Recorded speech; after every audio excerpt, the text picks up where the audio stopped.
today we'll take up business studies and we'll continue with the chapter 3rd, business environment, and today we'll deal with importance of business environment. Business environment किसी भी business के लिए क्यों important है, क्यों हमें चाहिए कि हम business environment को understand करें. तो first point it says, so the first point says it enables the firm to identify opportunities and getting the first mover advantage. यानी ये फर्म को हेल्प करता है कि वो अपॉर्चुनिटीज को आइडेंटिफाई करे. What are opportunities? अपॉर्चुनिटीज को हम हिंदी में ट्रांसलेट करते हैं तो कहते हैं मौके, बट एक्चुअली अपॉर्चुनिटीज होती क्या हैं? तो opportunities are first mover advantage. कोई भी काम पहले करने में जो फायदा होता है उसको कहा जाता है अपॉर्चुनिटीज. बिजनेस एनवायरनमेंट आपकी मदद करता है कि आप अपॉर्चुनिटीज को पहचाने और उसका फायदा उठाएं. लाइक मारुति उद्योग, ये फर्स्ट कंपनी थी जिसने आइडेंटिफाई किया कि इंडिया जैसे पॉपुलेटेड शहर में जहाँ की सड़कें छोटी और पतली होती हैं, बहुत नैरो रोड्स होते हैं, क्रॉस रोड्स पॉपुलेटेड होते हैं, वहां पे बड़ी गाड़ी जैसे कि हेनरी फोर्ड की टी फोर्ड मॉडल नहीं चल सकती. तो इन्होंने आइडेंटिफाई किया मौका और ये पहली गाड़ी लाए जो छोटी गाड़ी थी और इसी का इनको फायदा हुआ और मारुति उद्योग आज एमएनसी बन सका क्योंकि ये छोटी छोटी कार्स को डेवलप कर पाए. इसी तरह से एक मोटर बाइक कंपनी जिसका नाम है hero motor Corp limited, hero motor Corp limited, इसने आइडेंटिफाई किया था कि ऐसी गाड़ियां चाहिए, ऐसी बाइक्स चाहिए, मोटर बाइक्स चाहिए जो फ्यूल एफिशिएंट हो, और इसने उसको डेवलप किया और इनकी गाड़ी चल निकली, यानी इनका बिजनेस आगे प्रॉस्पर कर पाया. तो यही अपॉर्चुनिटीज, यही एडवांटेजेस जो आपके बिजनेस को आगे ले जाते हैं, इनको कहा जाता है अपॉर्चुनिटीज. और बिजनेस एनवायरनमेंट हेल्प करता है कि आप अपने अपॉर्चुनिटीज को आइडेंटिफाई करें ताकि उसकी वजह से आप अपने बिजनेस को आगे प्रोग्रेस कर सकें. ओके, नेक्स्ट आता है second point. Second point says it helps the firm to identify threats and early warning signals. Opportunities क्या थी? फर्स्ट मूवर एडवांटेज, ऐसे मौके जो आपके बिजनेस को आगे पहुंचाएं. यहाँ पे वही चीज है, बट ये क्या कहते हैं? थ्रेट्स को पहचानता है. थ्रेट्स क्या है? ऐसी चीजें जो आपके बिजनेस को नुकसान पहुंचाती हैं उनको कहा जाता है threats. So they are the science which tell you that your business can suffer. जल्दी से सावधान हो जाएं और उससे बचने की कोशिश करें. तो ये थ्रेट्स कैसे होते हैं? जैसे कि कोई भी मार्केट में अगर एक फॉरेन कॉम्पिटिटर आप ही का जैसा प्रोडक्ट लेके एंटर कर रहा है तो ये आपके लिए थ्रेट है. आपको सावधान हो जाना है कि आपका कंपटीशन बढ़ने वाला है. आप पहले से सावधान हो जाएं, अपने प्रोडक्ट को और अच्छा करें, उसकी क्वालिटी इनहांस करें, चाहे उसका प्राइस रिड्यूस करें, चाहे कुछ स्कीम्स दें ताकि उस कंपटीशन में भी आप बने रह सकें. पब्लिक आपका सामान पसंद करे, दूसरे का सामान पसंद ना करे. सो दैट इज अ थ्रेट. जैसे कि पतंजलि का एड आप सबने देखा है. पतंजलि में कहते हैं कि शुद्ध देसी घी, राइट? तो पतंजलि के आने से कई कंपनीज को एक थ्रेट हो गया. क्यों? क्योंकि इंडियन कंपनी थी, वो भी एक साधु की ओन कर रहे थे और इंडिया में साधुओं का दर्जा बहुत ऊंचा होता है. तो साधु अगर बोल रहे हैं शुद्ध देसी घी, it means they believe it is a truth. उसको फिर उनको जस्टिफाई नहीं करना है. तो coming of Patanjali was a threat to many other companies. तो थ्रेट को क्या करना है? आइडेंटिफाई करना है और अपनी स्ट्रेटजीज चेंज करनी है ताकि आप उस कॉम्पिटिटिव वर्ल्ड में बने रह सके. So that is a threat. तो it helps to identify opportunities and it helps to identify threats also. Threats को कहते हैं early warning signals. Okay, threat को कहते हैं early warning signals. Now coming up to the third point.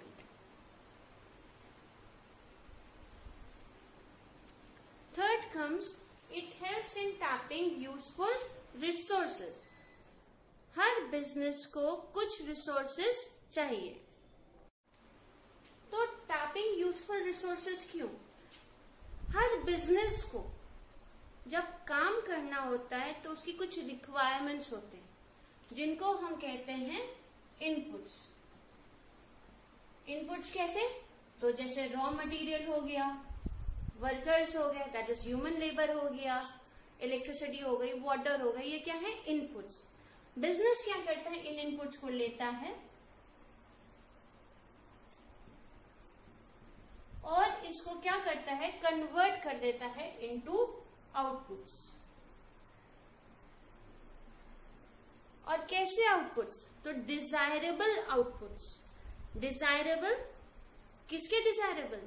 जो हमारी society Dzire करती है और जो उसको लीगली चाहिए, यानी इलीगल काम नहीं, लीगल आउटपुट्स जो सोसाइटी की डिमांड्स हैं, ताकि हर बंदे की, हर जो सोसाइटी में मेंबर है उसकी जरूरत पूरी हो सके. तो बिजनेस क्या करता है? इनपुट्स लेता है. किससे लेता है? सोसाइटी से ही लेता है. अपने रॉ मटेरियल्स, आपका ह्यूमन लेबर, आपका इलेक्ट्रिसिटी, आपका वाटर, ये सब किससे लेता है? सोसाइटी से ही लेता है. और इसको कन्वर्ट कर देता है आउटपुट में. और आउटपुट किसको देता है? वही सोसाइटी को. तो बिजनेस की ये ड्यूटी है, बिजनेस फर्म्स की ये ड्यूटी है कि वो इनपुट्स को जुडिशियसली इस्तेमाल करे और उनको प्रॉपर आउटपुट्स, डिजायरेबल आउटपुट्स में कन्वर्ट करे with minimum wastage. With minimum wastage. और इसी को हम कहते हैं ऑप्टिमम यूटिलाइजेशन. ठीक है? तो ये बिजनेस एनवायरनमेंट इसलिए इम्पोर्टेंट है ताकि बिजनेस को एहसास हो सके कि वो सोसाइटी से इनपुट्स लेता है और वो उसको कन्वर्ट करके इनटू आउटपुट्स चेंज करता है जो सोसाइटी को रिक्वायर्ड है. और इस प्रोसेस में उसको क्या करना है? मिनिमम वेस्टेज करने हैं, रिसोर्सेज को जुडिशियसली इस्तेमाल करना है ताकि ऑप्टिमम यूटिलाइजेशन अचीव हो सके. Okay, now coming on to the fourth one. Fourth आता है, it helps in coping with rapid changes. Rapid changes मतलब फटाफट जो चेंजेस आते जा रहे हैं उनसे चेंज करना है. तो कैसे? तो आपने पता है कि जब डीमोनेटाइजेशन हुआ तो 500 और 1000 के नोट बंद हो गए. तो क्या बिजनेस अब अपने लेबर को पे नहीं करेगा या रॉ मटेरियल नहीं खरीदेगा? उसको खरीदना था, उसको पेमेंट देना था, क्योंकि उसको बिजनेस को रन करना है. तो उसको क्या करना पड़ा? अपने एनवायरनमेंट को चेंज करना पड़ा और इंस्टेड ऑफ कैश उसको डिजिटलाइज करना पड़ा. यानी डिजिटलाइजेशन का सहारा लेके डिजिटल करेंसी का इस्तेमाल करना पड़ा. इसी तरह आपको पता है कि अभी जब पॉलिथीन बैन्स हुए थे तो क्या बिजनेस ने बिजनेस करना बंद कर दिया? नहीं. जहां पे पॉलिथीन यूज होती थी, जहां वो जरूरी पार्ट थी, उसकी जगह उन्होंने दूसरे फाइबर्स का इस्तेमाल करना स्टार्ट कर दिया ताकि उनका बिजनेस कंटिन्यू हो सके. इसी तरह से कई ऐसे फैक्टर्स हैं. मार्केट हमेशा चेंज होती रहती है, नई नई चीजें आती रहती हैं, नए नए चैलेंजेस बढ़ते रहते हैं. बिजनेस एनवायरनमेंट हेल्प करता है बिजनेस को कि वो आइडेंटिफाई कर सके उन चीजों को और अपने में चेंजेस ला सके ताकि उसका बिजनेस कंटिन्यू रहे। तो इसीलिए कहते हैं it helps in coping with rapid changes, चाहे वो फैशन इंडस्ट्री में हो, चाहे वो लीगल लेजिस्लेशंस में लेके हो, चाहे वो इकोनॉमिक एनवायरनमेंट को लेके हो। अब जैसे आप सबको पता है कि फ्यूल महंगा हो रहा है क्योंकि फ्यूल, पेट्रोल या डीजल, ये सब क्या है, नॉन रिन्यूएबल सोर्सेस है। तो अब लोगों ने कन्वर्ट किया, वो बाइक्स जो पहले पेट्रोल पे चलती थी अब उन्होंने उसका ऑल्टरनेटिव निकालना स्टार्ट किया और कोई बाइक ऐसे डेवलप कर रहे हैं जो बैटरीज पे चलते हो, चाहे जो पानी पे चलते हो, या ऑल्टरनेटिव चीजें यूज किया जा रहा है ताकि आपके बिजनेस को स्टॉप ना लगे बल्कि आपका बिजनेस इस चेंजिंग एनवायरनमेंट में कंटिन्यू कर सके। So that is number 4, it helps in coping with rapid changes. Next comes it helps in assisting in planning and policy formulation.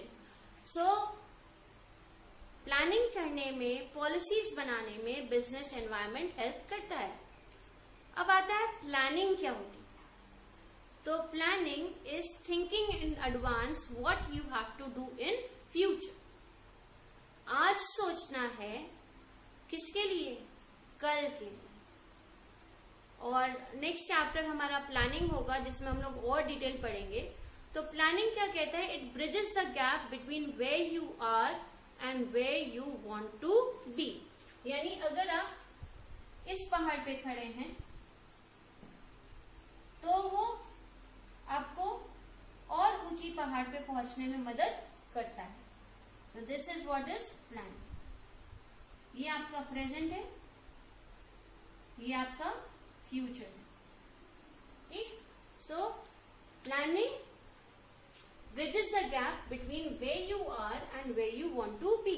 आज आप स्टूडेंट हैं, आप अगर सही प्लानिंग करेंगे अपने पढ़ाई को लेके तो जो कल आप आईएएस ऑफिसर्स बनना चाहते हैं, सीएस बनना चाहते हैं, ये वहां तक आपको ले जाएगा विथ प्रॉपर प्लानिंग। सो जब हम कहते हैं कि business environment helps in planning, तो कैसे, तो जब भी हम प्लानिंग करते हैं अपने फ्यूचर के लिए करते हैं। फ्यूचर किसी ने देखा नहीं, कोई श्योर नहीं कि फ्यूचर में यही चीजें होंगी, तो ये क्या करता है, आपको हेल्प करता है कि और सोचो, plan A, plan B, plan C सब तैयार रखो। ए नहीं वर्क किया तो बी, बी नहीं वर्क किया तो सी। तो प्लानिंग क्या होता है, deciding future course of action. और प्लानिंग करने में कौन हेल्प कर रहा है, बिजनेस एनवायरनमेंट। आज की चीजें देख के हम कल के लिए तैयारी करते हैं, that is planning. Policy, these are guidelines for decision making. जब हम कोई डिसीजन ले रहे हैं तो क्या चीज ध्यान में रख के लेंगे, उसको कहा जाता है पॉलिसी। आपने सुना होगा कई बिजनेस की पॉलिसी होती है, आज नगद कल उधार। तो जो भी उनके अंदर प्लानिंग होगी वो उस बात को लेके होगी कि हम कैश ही देंगे, कैश सेल्स ही करेंगे, हम कोई क्रेडिट चालू नहीं करेंगे। तो जो भी पॉलिसीज हैं वो उसी पॉलिसी के अंडर आएंगे। So planning is deciding future course of action, whereas policy are guidelines for decision making. Planning change होती है, पॉलिसी एक बार बनती है तो लंबे टाइम तक चलती है। ठीक है, और बिजनेस एनवायरनमेंट आपकी मदद करता है कि अपनी प्लानिंग एंड आपकी पॉलिसीज तैयार करें। कैसे, तो आज के एनवायरनमेंट को देखिए और कल के एनवायरनमेंट को अज्यूम करिए और उसके लिए तैयारी कीजिए।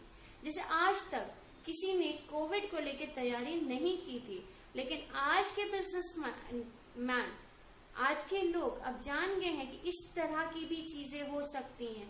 तो अब वो जो भी कर रहे हैं, जो भी प्लानिंग कर रहे हैं अपने बिजनेस की, वो इस बात को ध्यान में रख के करेंगे कि ऐसी प्रॉब्लम्स भी एग्जिस्ट कर सकती हैं।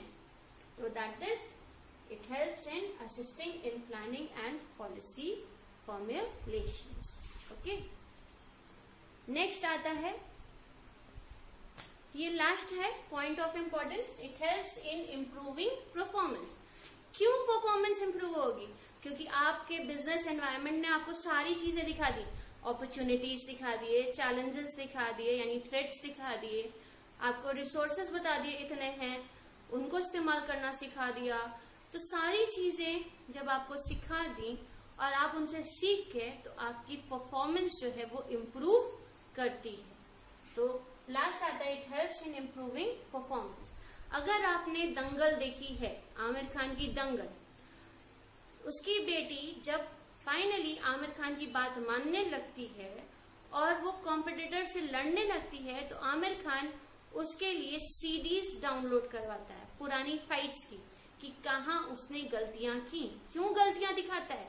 ताकि वो गलती को देख के डीमोरलाइज नहीं हो जाए, बल्कि अपनी गलती को देख के एहसास करे कि उसने कहाँ गलती की थी, ताकि दोबारा वो गलती ना करे।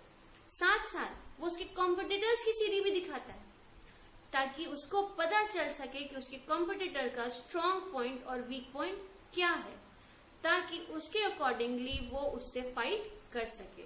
और रिजल्ट आपके सामने था कि she became the first Indian women to win the gold medal in wrestling. तो क्या होगा जब आप सब चीजें जानेंगे, पहचानेंगे और उसको सीखते जाएंगे, तो आपकी जो परफॉर्मेंस है वो इम्प्रूव होती चली जाएगी।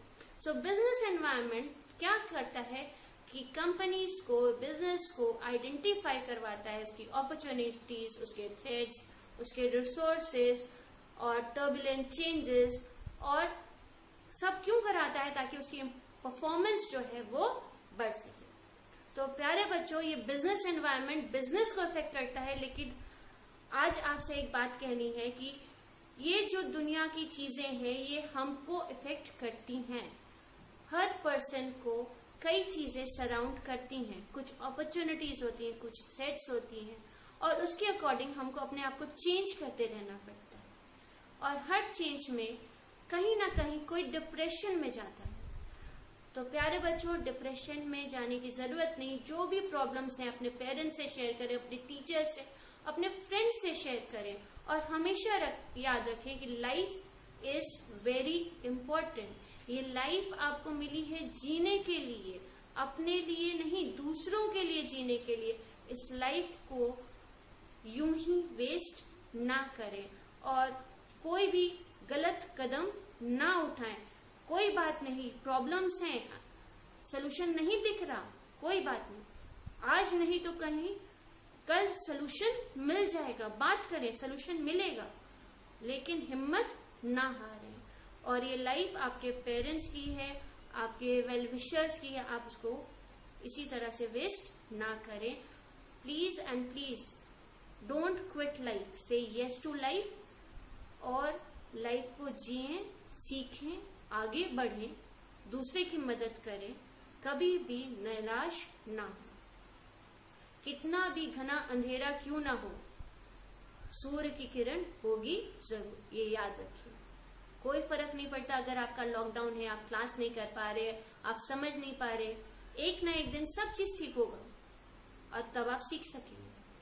हिम्मत ना हारें, लाइफ बार बार नहीं मिलती, life is very important. Okay.